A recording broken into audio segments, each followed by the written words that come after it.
요한복음 1장 14절과 디모데전서 2장 5절을 보겠습니다. 먼저 요한복음 1장 14절.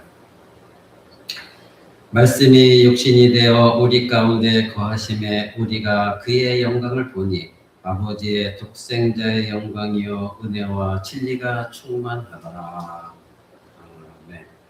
그리고 또 한 군데 뒤에 디모데전서 2장 5절입니다. 디모데전서 2장 5절. 하나님은 한 분이시요 또 하나님과 사람 사이의 중보자도 한 분이시니 곧 사람이신 그리스도 예수라. 아멘.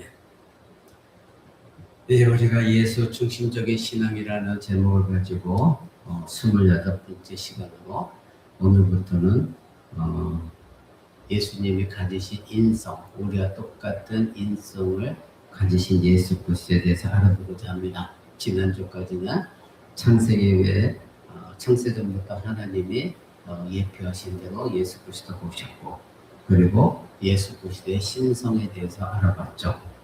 이제 예수 믿는 사람에게 예수 그리스도는 너무나도 익숙한 이름이고, 그리고 자주 말하는 이름이지만 의외로 우리는 성경에 게시되어져 있는 그 예수 그리스도를 다 알지를 못할 뿐만 아니라 잘 알고 잊지 못하면서도 예수를 믿는다, 이렇게 말하고 있습니다. 안다고 해도 예수 그리스도의 사역, 즉 십자가 사역, 그리고 도덕적인 가르침, 그리고 단편적인 내용, 그래서 복받기를 원하고 무언가 내 마음의 평화를 얻기를 원하는, 그래서 그런 것에 기반해서 그리스도를 좋은 분이다, 나의 구주로 이렇게 생각하는 그 정도에 그치는 경우가 많죠. 그런데 사도 베드로는 성경을 통해 분명 우리를 가르칩니다. 그리스도를 아는 지식에서 자라가라. 계속해서 자라가야 되는 것이죠. 그래서 그리스도를 아는 것은 지식을 넘어서서 그리스도의 깊은 관계 속에, 인격적인 교제 속에서 그 예수 그리스도를 닮아가도록 우리는 자라가야 되는 것, 그것이 우리 신자들의 해야 될 일입니다. 그런데 우리는 그 예수 그리스도를 아는 것에 너무나도 게으르고 등한히하고 그저 뭔가 감정적인 것에만 치우쳐서 나에게 무언가 나타나지고 붙잡혀지는 것, 감각적인 것에만 익숙함으로 말미암아 예수 그리스도를 잘못 알고 있고, 그리고 자기 자신이 예수 그리스도를 확실히 잘 믿고 있다, 잘 알고 있다 착각하고 있는 것이 사실이죠. 그래서 우리는 사도 베드로의 가르침대로 예수 그리스도를 더욱더 알고자 해야 되고, 실제로 예수 그리스도 아는 깊은 관계 속으로 우리는 들어가야 되는 것입니다. 더욱더 그래서 예수 그리스도를 닮은 곳에 자라가야 되는 것이죠. 여러분의 부부관계 속에서도 서로가 대화를 통해서 깊이 알 때에 관계가 깊어지는 것이고, 그 어떤 내용도 서로 가정사나 모든 내용을 서로 공유할 때에 사랑이 깊어지는 것이고 협력이 되어지는 것입니다. 그래서 인격적인 교제가 부부 가운데도 일어나는 것이죠. 그러한 신자는 그리스도를 더욱더 사모하게 되어 있습니다. 그것이 정상적인 신앙의 성장이 되고 있습니다. 그동안 우리들이 살핀 말씀들을 통해서 성경에 게시되는 이 생명 되시는 구주 예수 그리스도에 대해서 여러분들이 잘 알지 못했던 것들을 들었고 깨달은 것들이 있을 것입니다. 창세전에 그리스도로부터 시작해서 예수 그리스도가 오심, 그리고 육신을 입고 신성을 가지시고 인성도 가지시고 이 땅 가운데 한 걸음 한 걸음 걸어가신 그 예수 그리스도, 그것에 대해서 우리는 많이 듣고 배웠습니다. 그런데 우리가 지금까지 살폈던 내용은 창세전에 그리스도로부터 시작해서 마침내 육신을 입고 오신 신성의 신비, 그것의 일부에 그치지 않습니다. 한 인격 안에 신성과 인성을 함께 지니시게 되었던 그 사실, 그것을 살펴보았고, 이제부터는 그 신비 속에서 예수 그리스도께서 가지신 인성, 이것 또한 우리는 깊이 알아봐야 되는 것입니다. 오늘 우리가 읽었던 요한복음의 말씀이 뭐라고 합니까? 1장 14절에 말씀이 곧 하나님의 아들이 육신이 되어졌다, 이렇게 말하고 있죠. 그리고 디모데전서 2장에서는 바로 하나님과 사람 사이의 중보자가 있는데, 즉 유일한 중보자이죠. 근데 그것을 내용을 말하면서 하나님이신 그리스도 예수다 말하지 아니하고 뭐라고 말했냐면 사람이신 그리스도 예수다 이렇게 말하고 있습니다. 여러분 디모데전서 2장 5절 하나님은 한 분이시요 또 하나님과 사람 사이의 중보자가 한 분이시니 곧 사람이신 그리스도 예수다. 사람이신 그리스도 예수를 강조하고 있습니다. 중보하기 위해서 즉 저와 여러분을 하나님께 중보하기 위해서는 하나님이 사람이 되셔야 되기 때문에 그리스도가 사람 되심을 여기서 강조하고 있는 거예요. 결국 진정한 사람으로 오셨다는 것이죠. 하나님의 육신이 되셨다는 것은 교회 역사 속에서 이단들이 주장하는 그런 진짜 사람인 것처럼 보여지는 것이 결코 아니라 이 땅을 사셨고 예수 그리스도의 모습으로서 그리고 제자들과 함께 동행하셨던 한 걸음 한 걸음 걸으셨던 그분이 하나님이시라는 것, 그의 신성을 다양하게 드러낸 것 분명히 모든 것이 역사 속에 있지만 동시에 그 하나님이신 분이 진실로 참 사람으로 살으셨다. 행동하셨다. 걸음걸음을 걸으셨다. 이 모든 것들이 선명하게 드러내주는 말씀입니다. 사람이신 그리스도 예수다. 누가? 중보자가. 역사 속에 드러났듯이 예수 그리스도는 처녀 마리아 몸에 성령으로 잉태되어졌습니다. 보통 아이들과 즉 저와 여러분들이 엄마의 뱃속에서 약 10개월 동안 있다가 태어나신 것 같이 동일하게 우리의 육체를 가지고 우리와 같은 육체를 가지시고 또한 태어나셔서 성장 과정을 다 거치셨고 지성과 감정과 의지 이 모든 것들을 다 드러내셨습니다. 사람처럼 보여지신 것이 아니라 실제 사람으로서 모든 것을 갖고 이 세상에 태어나셨고 성장했습니다.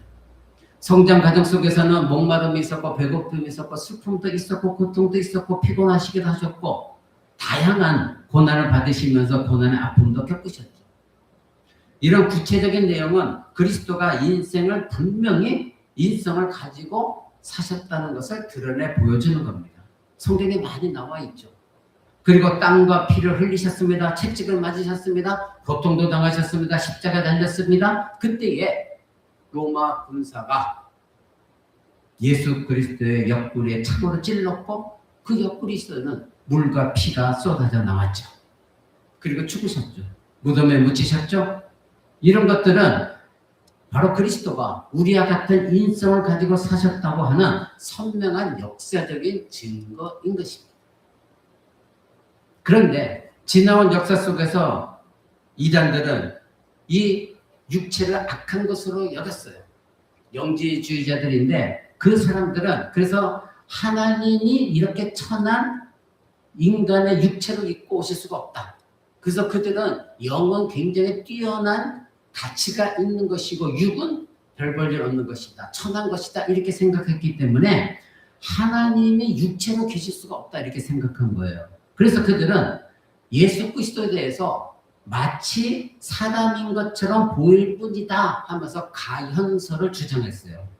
그리고 어떤 사람은 말씀이 육신이 됐다는 것은 그저 사람의 몸만 취한 것이지 바로 사람의 영이나 지성을 취한 것이 아니다.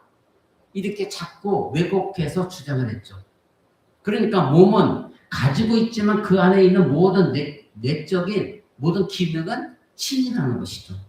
우리와 같은 인간의 육체를 지닌 것은 아니다. 이렇게 그들은 주장했습니다. 그리스도께서 우리와 같은 인성을 취하여 가지신 것을 그들은 부정하고 싶었어요. 왜냐하면 육체는 부정한 것이고 천한 것이고 영은 뛰어난 것이기 때문에 하나님이신 그분이 육체가 될 수 없다. 이런 잘못된 생각을 갖고 있었기 때문에 그렇습니다.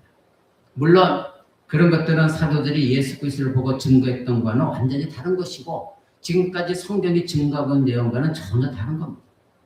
구약에서부터 예언되고 증거된 중보자는 우리가 성경에서 보듯이 반드시 육신을 가지시고 참 사람으로 이 땅에 사신 것입니다.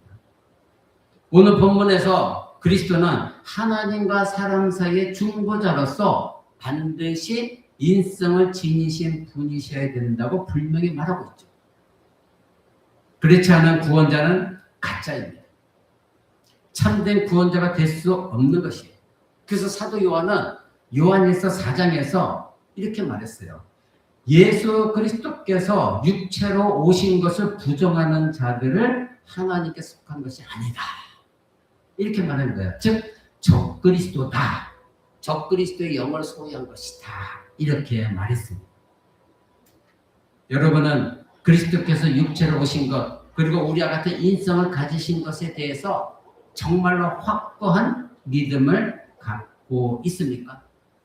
그리스도가 신성을 가지고 계심에도 우리와 같은 인성, 곧 몸과 이성이 있는 인간 영혼을 함께 가지시고 우리와 동일하게 성장해 가시면서 온갖 고난 속에서 우리와 같이 고통도 느끼시고 힘들어하신 참 인간이라는 것, 이것을 여러분들이 믿고 있느냐 이것입니다. 아직도 예수님의 인성을 가지신 것을 부정하고 싶은 사람들이 이 세상에 너무나 많아요. 그들이 이단으로 정죄당했음에도 불구하고 아직도 그러한 자들을 추정하는 사람들이 많이 있습니다. 그래서 교회의 역사 속에서 믿음의 선배들은, 그리고 믿음의 신자들조차도 그리스도가 가지신 인성과 신성을 연결해서 생각하는 것에 너무나 어려움을 가졌기 때문에 그들에게 어떻게 가르쳐야 되는가? 성경적인 대답을 어떻게 줘야 되는가? 그래서 모든 교회 대표자들이 모여서 회의를 열었던 것. 그래서 제가 몇 달 전에 여러분에게 알려드렸죠. 칼케톤 신조를 만들었죠. 그래서 여러분에게 프린트해서 유인물로 나눠준 적이 있습니다. 그 칼케톤 신조에서 예수 그리스도에 대해서 아주 정확하게 성경을 다 정리해서 만든 것, 그것이 칼케톤 신조입니다. 그 가운데 그리스도의 인성과 관련해서 이렇게 말했습니다. 여러분 기억을 한번 되살려 보시기 바랍니다. 예수 그리스도는 인성에서 이성적인 영혼과 몸으로 구성된 참 사람이시고 인성에 관하여 우리와 동일한 본질이시고 모든 것에 있어서 우리와 같으시되 죄는 없으시다. 이렇게 예수님이 가지신 인성에 대해서 말했습니다. 이러한 말은 간단하지만 예수 그리스도의 인성과 관련해서 우리 세대가 꼭 알아야 될 세 가지 사실을 알려주고 있죠. 그것이 무엇입니까? 첫째는 그리스도는 우리와 똑같이 이성적인 영혼과 육체로 이루어진 인성을 가지고 계시다는 사실입니다.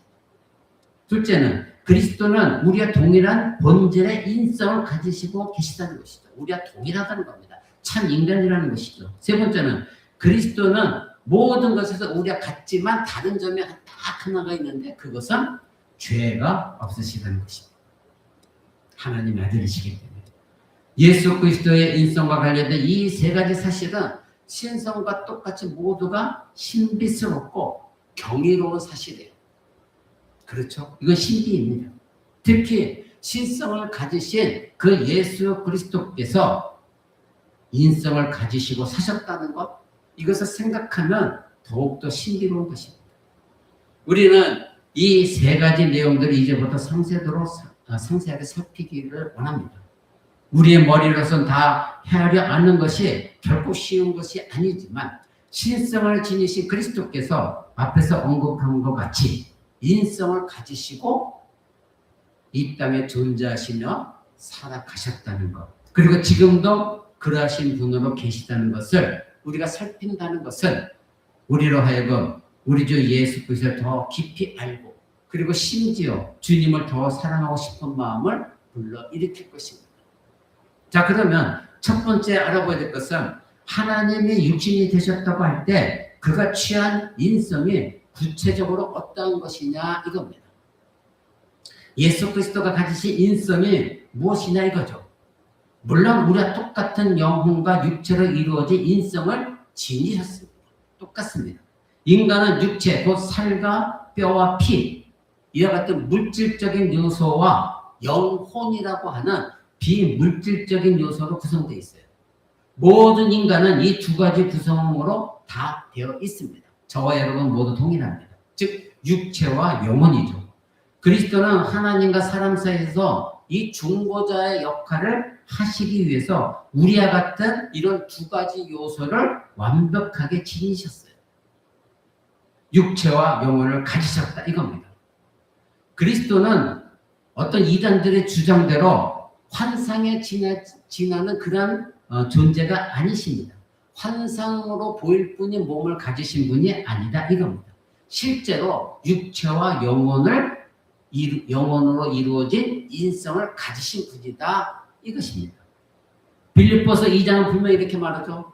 그는 근본 하나님의 본체이시지만 자기를 비우시고 사람과 같이 되심에 사람의 모양으로 나타나셔서 결국 사람이신 것, 그래서 이 땅에 살으시고 죽기까지 순종하신 그 하나님이시다. 모든 과정을 통해서 참 사람이시다. 이것을 우리에게 드러내 보이셨다고 말하고 있습니다. 사도 베드로는 예수 그리스도에 대해서 단번에 죄를 위해 죽으신 것으로 말하면서 뭐라고 말하냐면 육체로 죽임을 당하셨다 이렇게 말합니다. 분명하게 육체로 죽임을 당하셨다. 마태복음 27장은 예수님이 십자가에서 죽으셨을 때에 뭐라고 기록하냐면 그의 영혼이 떠나셨다 이렇게 분명히 기록하고 있습니다. 그러니까 예수 그리스도께서 몸으로선 죽으셨고 영혼이 떠남으로 말미암아 육체가 죽으신 거예요. 우리 인간과 똑같다 이렇게 성경 기록하고 있죠. 그리고 예수 그리스도께서 부활하셨을 때에 제자들이 예수님을 영으로 착각해서 두려워할 때 예수님이 그들에게 뭐라고 말씀하셨습니까? 내 손과 발을 봐라. 그래서 나인 줄 알아. 나를 만져보아라. 영은 살과 뼈가 없으되 너희 보는 바와 같이 나는 있느니라. 뭐가 있다? 살도 있고 뼈도 있다. 눈과 코, 입 다 있다는 것이죠. 이런 내용들이 말하는 것은 바로 진실로 예수 그리스도께서 우리와 똑같은 육체와 영혼으로 구성된 인성을 가지셨다는 것, 이것을 분명하게 성경이 증거해 주는 겁니다. 여러분은 하나님의 우리와 같은 인성을 취하셨다는 것, 이것을 교회 다니면서 너무나 많이 듣고 있었기 때문에 이것을 가볍게 생각할지 모르나 예수 그리스도께서 가지신 인성을 상세하게 들여다본다면 결코 가벼운 것이 아닙니다. 그냥 그런가 봐 하고 지나갈 것이 아닙니다.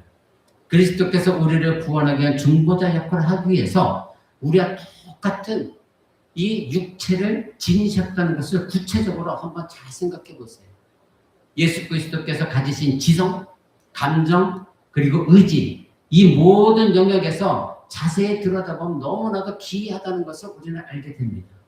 그리스도가 동정녀의 태중에서 성령으로 잉태되었다고 해서 다른 아이들과 다른 성장 과정을 거쳤느냐?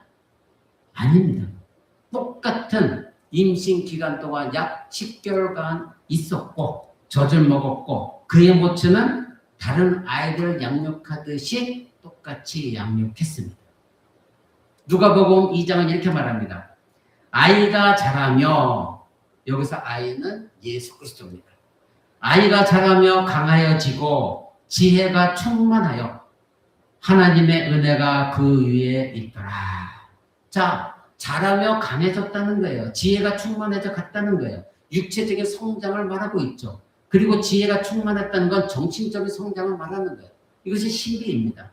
그리고 하나님의 은혜가 그 위에 있었다는 것은 모두 성장 과정 가운데 하나님의 은혜가 계속해서 충만히 있으므로 영적 성장이 있었다 이것입니다.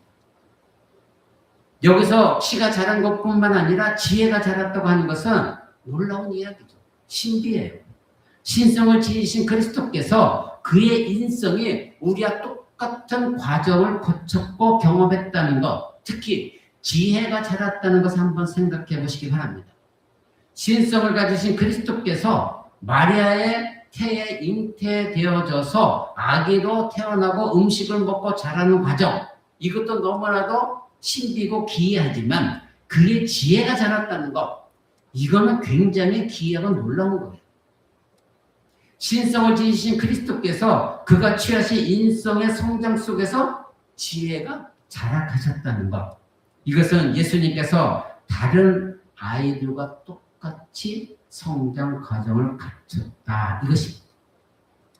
그리스도가 신성을 가지셨다고 해서 갓난아이 때부터 갑자기 성인처럼 성숙한 지성을 가진 것이 아니라 마리아를 통해서 또 요셉을 통해서 말하는 법도 배우고 양육을 받았고 부모에게 순종하는 법, 이 모든 배우는 과정을 똑같이 가졌다는 거예요. 그런데 로마 카톨릭은 성경에 위배되어져서 예수님을 설명할 때에 태어나서부터 성인과 같은 성숙함을 가졌다 이렇게 주장합니다. 성경을 왜곡한 거죠. 그래서 성경에 말한 것들을 다 부정해요. 그래서 우리 기독교는 이 로마 카톨릭 이단이라고 말하는 거예요. 그리스도께서 바로 우리와 똑같은 성장 과정을 거치셨다. 성경은 분명히 우리에게 말하고 있습니다. 히브리서 5장은 그리스도께서 순종함을 배웠다 이런 말로 증거합니다. 배워서 아는 것, 이것은 인간의 특성이죠. 우리 모두는 자라나면서 부모로부터 배우고 이것은 안 된다, 저것은 된다, 학교에 가서도 배우죠. 지성을 배웁니다. 그래서 지성의 성장에 갑니다. 그런 모든 과정을 거칩니다. 그러기에 자신을 비워서 인성을 가진 그리스도 또한 그러한 배움의 삶을 가졌다 이겁니다. 아까 빌립보서 2장 말이죠. 자기의 모든 것을 비워서 종의 형체인 인간의 모습을 그대로 가지신 겁니다. 그렇다면 그리스도는 신성과 전지하신 모든 것을 알고 계시는 하나님이신데 배우는 과정을 통해서 뭔가를 아셨다는 것은 전에는 뭔가를 알지 못한 것이 있었다는 것이 원인이죠. 그렇죠? 뭔가는 알지 못한 적이 있었다는 거예요. 이것이 인성이잖아요. 저와 여러분들은 알지 못한 것들을 배워나가잖아요.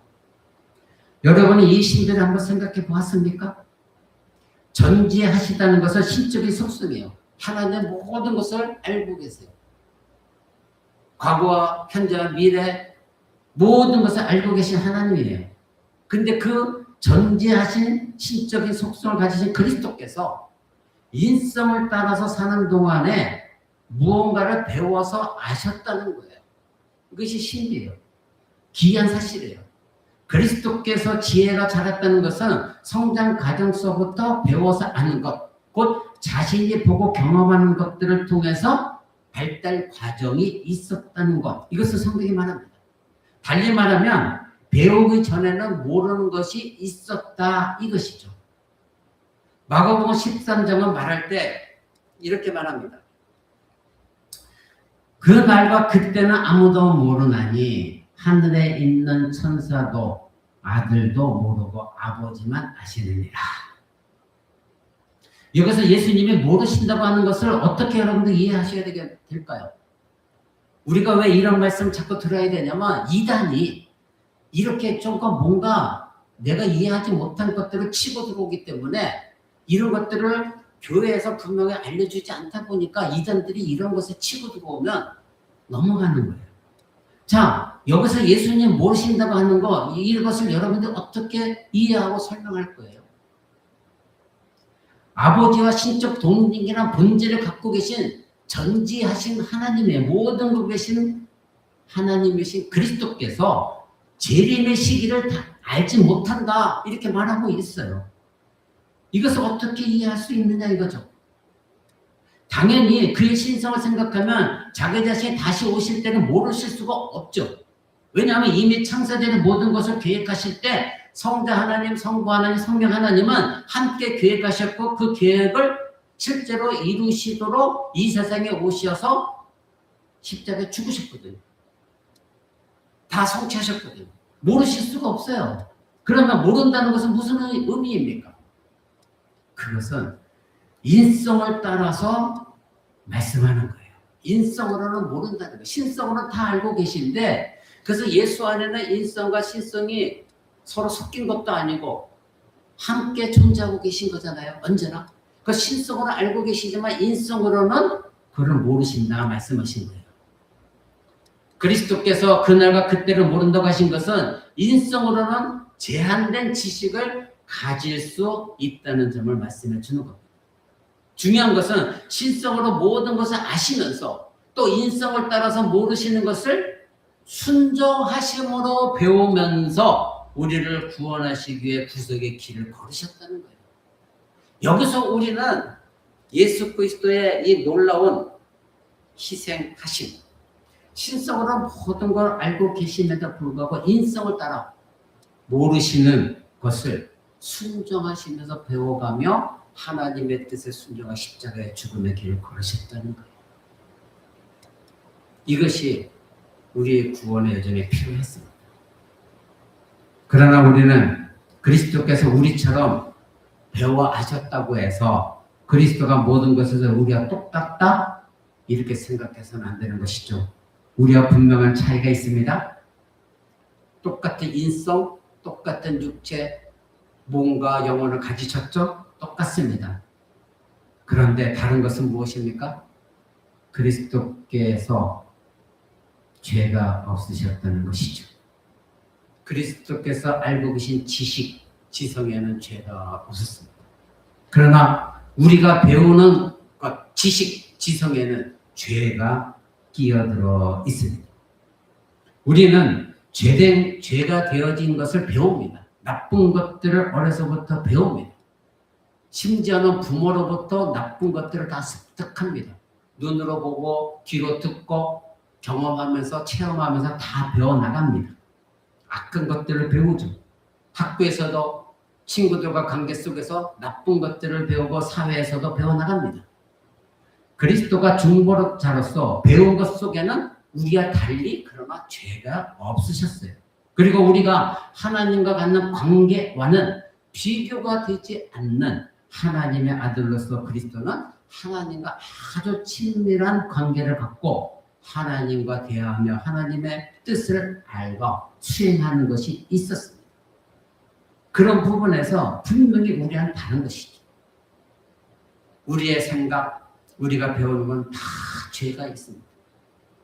그래서 선한 것도 배워나가지만 우리의 부패한 본성은 선한 것을 행하는 것보다도 악한 것을 행하는 것이 앞서고 쉽고 나의 본성에 맞기 때문에 우리는 선한 것보다도 악을 택하여 행하는 것이죠. 하나님이 육신이 되셨다는 것은 인성을 가진 제한된 것을 함께 취한 것.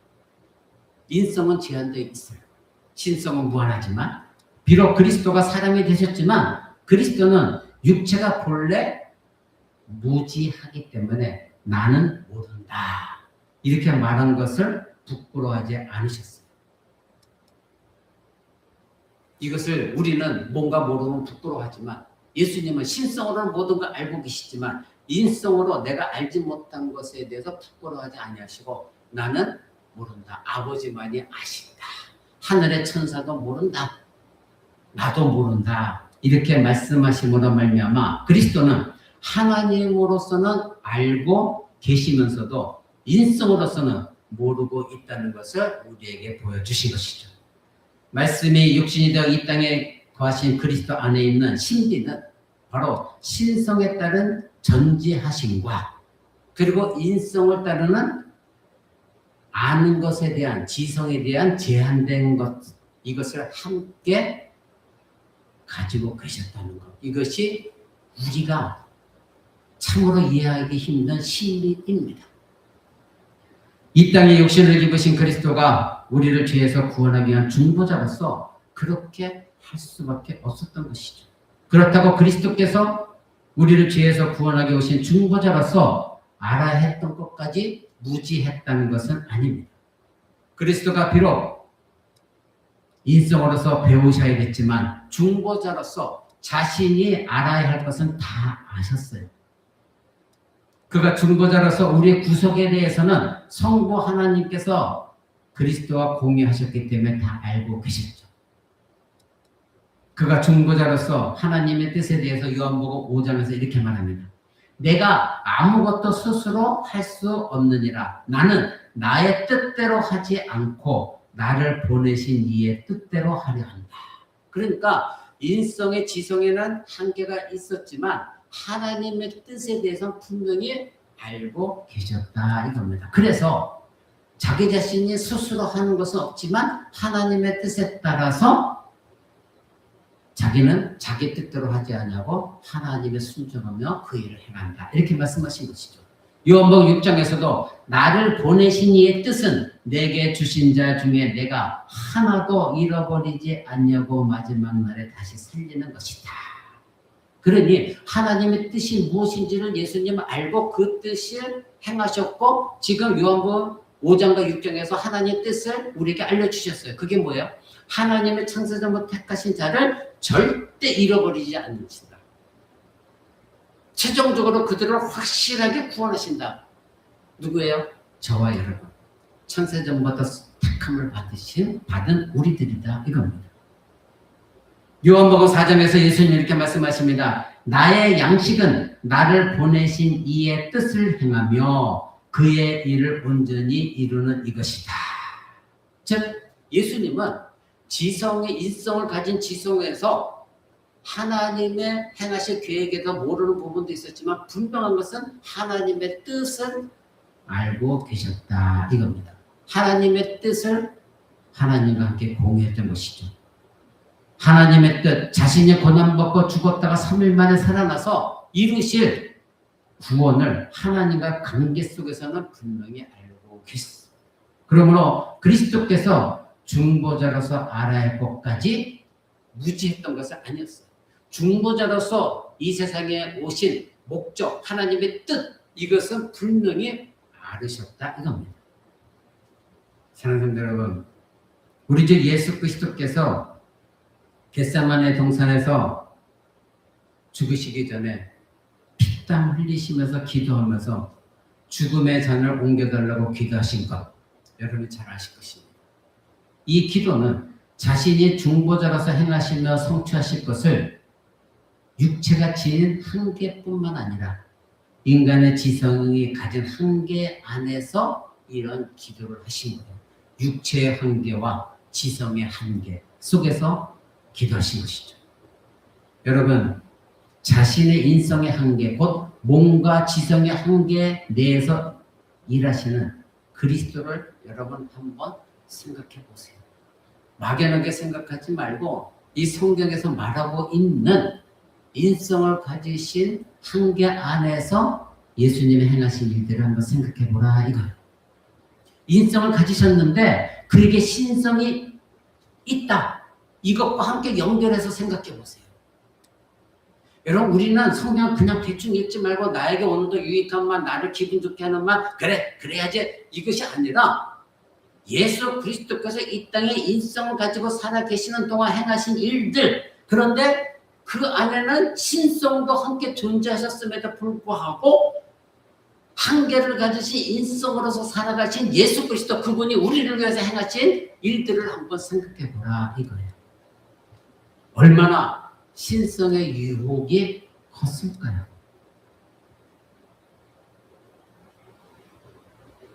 예수 그리스도에게 신성이 있으셨다는 거 생각해 보십시오. 우리는 너무나 가볍게 생각합니다. 몸과 지성의 한계 내에서 일하시는 중보자 우리 주 예수 그리스도가 신성의 유혹을 안 받으셨을까요? 그것을 우리는 거의 생각하지 않습니다. 그리스도께서 인성의 한계 내에서 우리를 죄에서 구원하시기 위해서 중보자로서 행하신 것 속에는 이런 비밀이 있습니다. 겟세마네에서 기도하실 때의 그 고난, 그 정도가 아니에요. 유혹을 받으셨어요. 이미 공생애부터 시작해서 공생애 시작할 때부터 많은 것을 경험하셨어요. 많은 고통을 당하셨어요.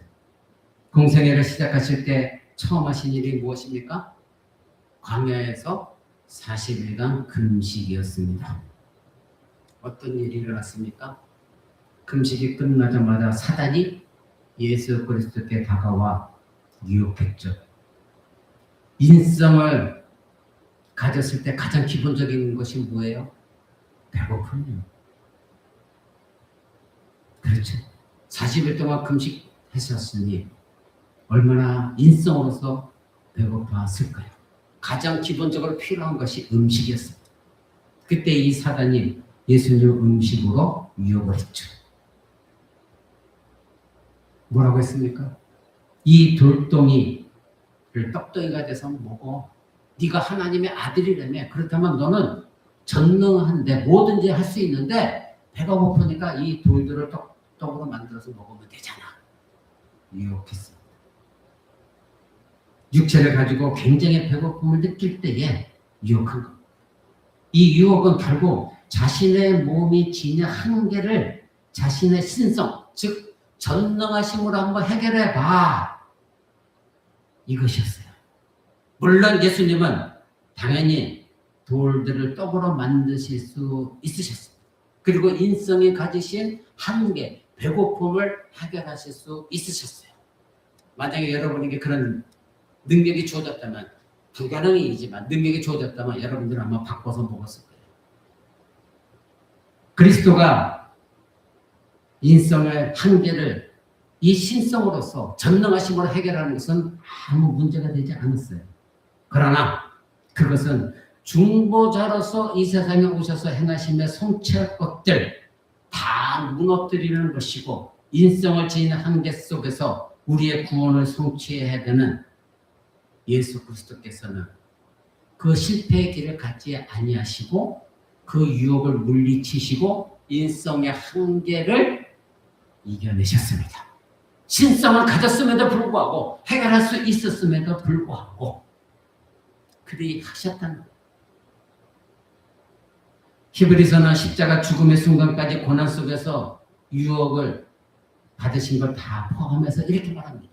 그가 아들이면서도 받으신 고난으로 순종함을 배워서 온전하게 되셨다. 하나님의 아들이면서, 하나님이시면서 신성을 갖고 계심에도, 전능하심에도 불구하고 고난을 그대로 받으시고 하나님 뜻에 순종하심으로 그 순종을 배워나가면서 온전하게 되셨다. 이렇게 말합니다. 자, 여기서 배웠다는 말이 나오는데 배워서 아셔야 할 것이 있었다는 거예요. 배우기 전에는 알지 못했다는 것입니다. 그런데 그런 그리스도의 배워나가는 것이 십자가 죽음까지 계속 하셨다는 거예요. 무엇으로서? 인성으로서. 그때까지 예수 그리스도가 무엇을 배웠다는 겁니까? 중보자로서 행하시면서 성취해야 될 것, 순종을 배워나가시면서 하나님 때 순종하여 끔찍한 십자가의 형벌을 받으셨다.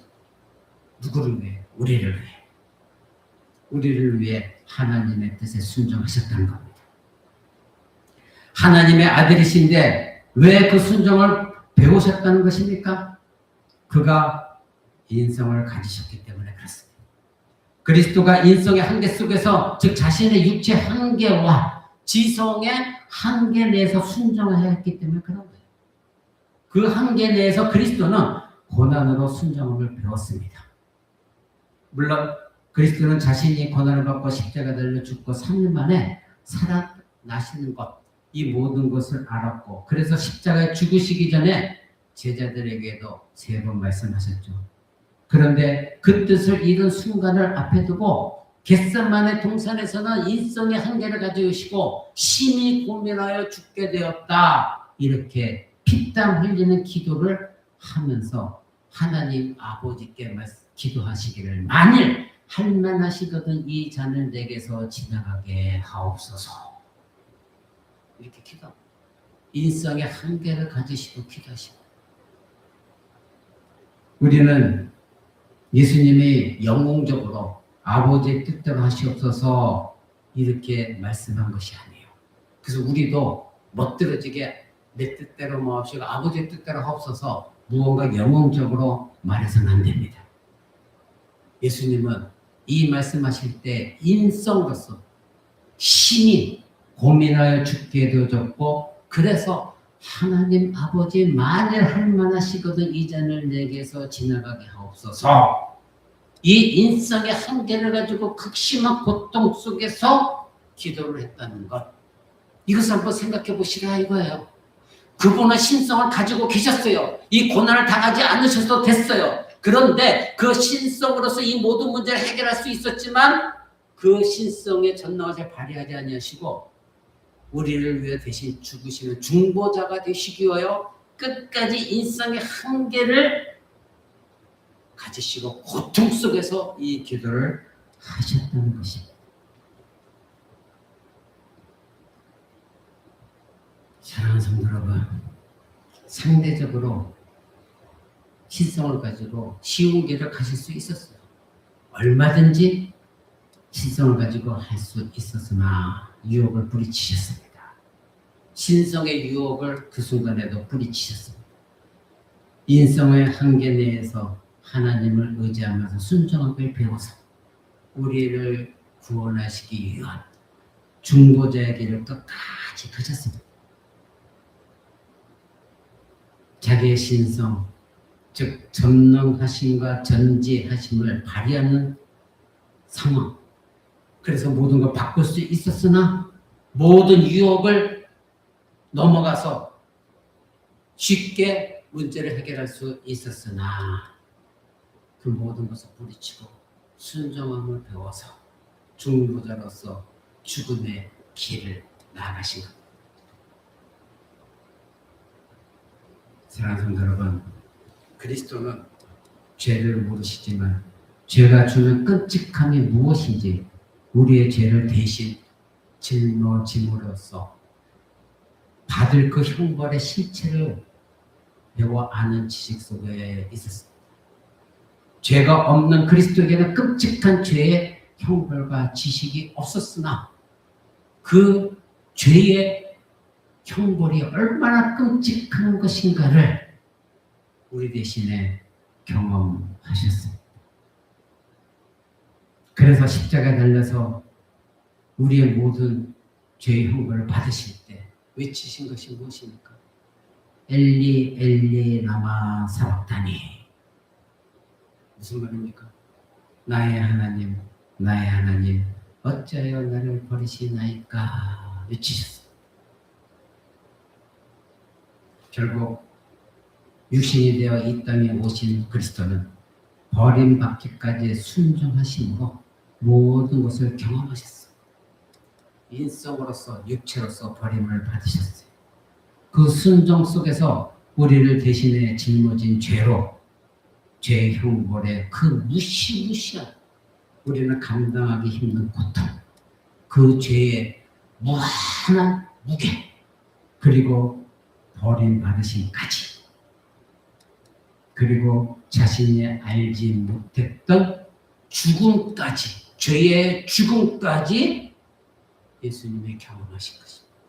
예수님은 하나님이셨기 때문에 죄가 없으셨죠. 죄를 알지도 못했습니다. 죄의 끔찍한 죽음을 알지도 못했고 경험하지도 못하신 분이 육체의 한계를 가지고 우리 대신에 중보자로서 죄를 경험하셨고 죽음도 경험하신 것입니다.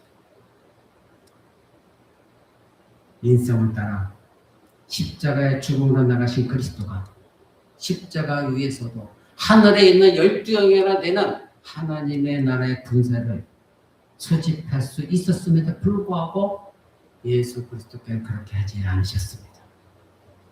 이는 그리스도 스스로 선택한 것입니다. 신성을 발휘하지 않는 것, 그것은 그리스도의 선택이었습니다. 전지하심은 언제나 손을 뻗으면 닿을 수 있었음에도 불구하고 그리스도는 인성의 한계 가운데서 섬겨야 했던 것이죠. 우리를 대신해 죽어야 했던 것이죠. 인성이 가진 그 한계 속에서 중보자로서 길을 가셔야 했다 이겁니다. 그러기에 우리는 예수를 믿는다는 것을 올바로 알고 믿으셔야 돼요. 예수님의 신성과 인성의 그 모든 내용들을 신비를 알아야 됩니다. 그저 예수 믿고 복 받고 잘 되고 천국 가면 되지 신나서 박수치고 찬양하는 것에 그치는 저급한 신앙이 되어져서는 안 된다 이겁니다. 여러분, 이것이 하나님의 아들께서 우리를 위해 중보자로서 행하신 일들입니다. 여러분이 이 사실을 알고 있습니까? 신성을 사용할 수 있음에도 불구하고 그 모든 유혹을 뿌리치시고 인성의 한계 속에서 중보자로서 사람이신 중보자로서 우리를 구원하시기 위한 순종하셨다는 것, 이 놀라운 구주 예수 그리스도를 보시라 이겁니다. 이 구세주의 실체를 정확히 알고 믿고 그 구주를 찬송하라 이겁니다. 한없이 그 그리스도에게 영광을 돌리라 이겁니다.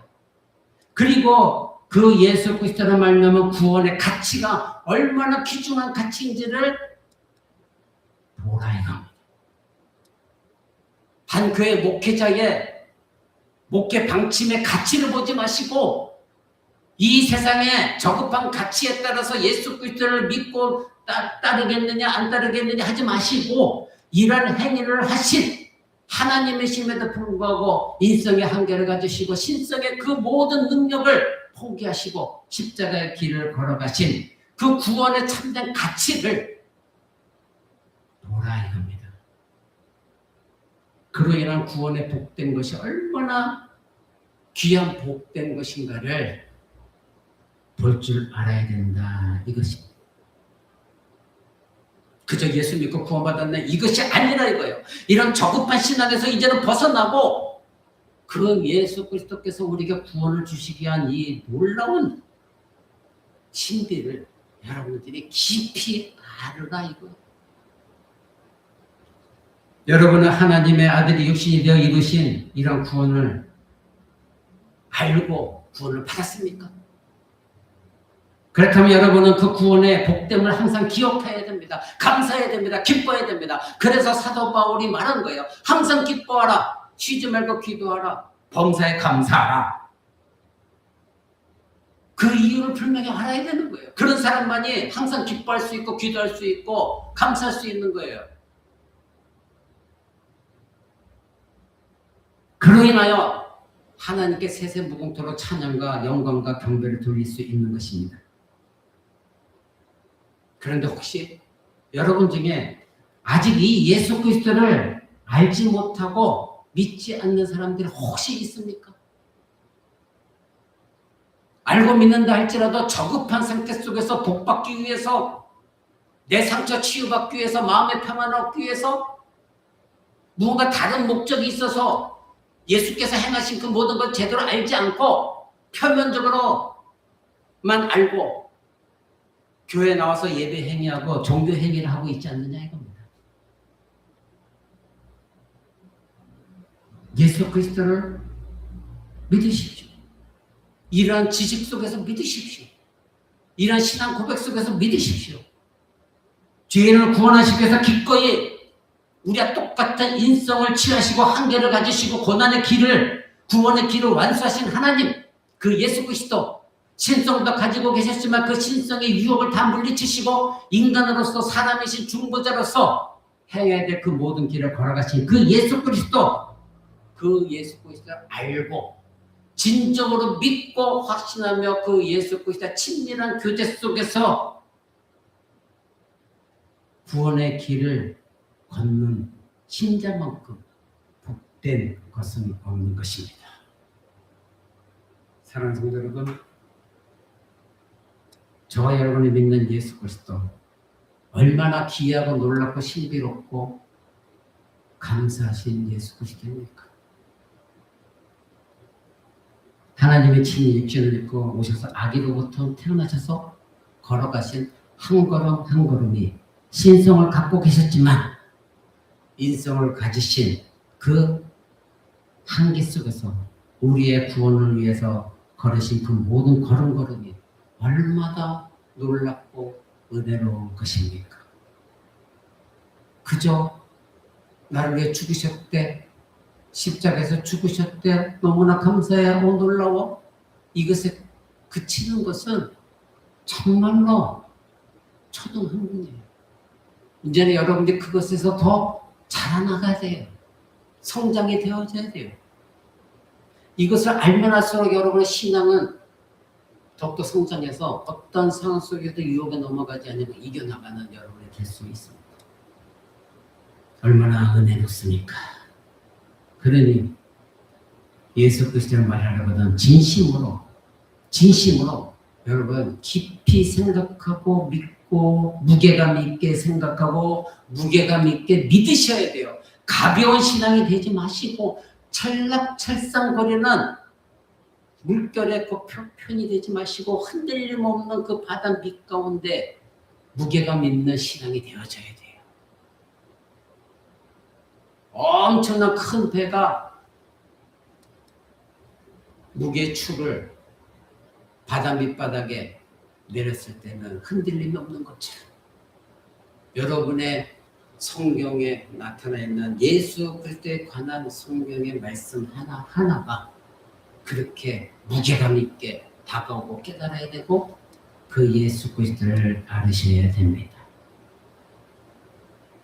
우리 교회에서 성찬 예식을 거행한 다음에 부르는 찬송가가 있죠. 구절을 생각만 해도 내 마음이 좋거든. 그 얼굴 배울 때 얼마나 좋겠는가. 이 가사 내용대로 찬양하는 사람들은 진정한 신자인데 그 신자들이 이 찬양 내용 속에서 발견하는 것은 우리 주 예수 그리스도의 은혜입니다. 근데 어떤 사람만 이 은혜를 발견합니까? 오늘 말씀드린 대로 예수 그리스도가 가지신 인성의 한계 속에서 신성을 갖고 계셔서 그 모든 것을 일거 해결할 수 있으나 인성의 한계를 그대로 지니신 채 중보자는 사람이 되어야 되겠길래 십자가에서 중보자로서 죽으시기 위하여 신성의 능력을 포기하시고 인성의 한계를 가지면 고통당하시고 죽음의 길을 걸어가신 그 예수 그리스도를 인격적으로 깊이 무게감 있게 알고 믿고 그 예수를 바라보는 자들이 이 찬송을 부르면 진정한 은혜의 찬송이 될 것입니다. 구주를 생각만 해도 이렇게 좋거든요. 그 얼굴 배울 때 언제입니까? 우리가 죽어서 하나님 나라 갔을 때 그 얼굴 배울 때 얼마나 좋을까. 여러분 이것을 상상해 보셨습니까? 이 가사 내용을 깊이 한번 묵상해 보셨습니까? 여러분의 삶이 힘들고 고난이요 역경입니다. 저도 여러분의 그 삶을 보면 너무나 가슴 아프고 매일매일 중복이고 그러나 우리가 이겨나갈 수 있는 것은 우리가 지금 당하고 있는 이런 고난보다도 더욱 이루 말할 수 없는 비교할 수 없는 고난을 인성의 한계를 가지시고 당하신 예수 그리스도 그분이 나의 구세주고 그분이 그렇게 죽으심으로 나에게 구원을 주셨다는 것입니다. 이것이 은혜고 이 은혜의 무게감과 크기가 크면 클수록 무거우면 무거울수록 여러분이 당하신 그 고통은 아무것도 아니라는 것을 경험하게 될 것입니다. 구절의 생각만 해도 내 마음이 좋거든. 그 얼굴 배울 때 얼마나 좋으셔. 인성의 한계를 가지시고 신성의 모든 유혹을 우리를 위해 물리치시고 죽음의 길을 걸으신 그 예수 그리스도를 더욱더 깊이 만나고 알고 믿고 확신하고 바라보며 언제나 감사 기뻐하며 그래서 은혜가 충만한 성도 모두가 되시길 주 예수 그리스도 이름으로 간절히 축원을 드립니다. 우리 함께 기도합니다.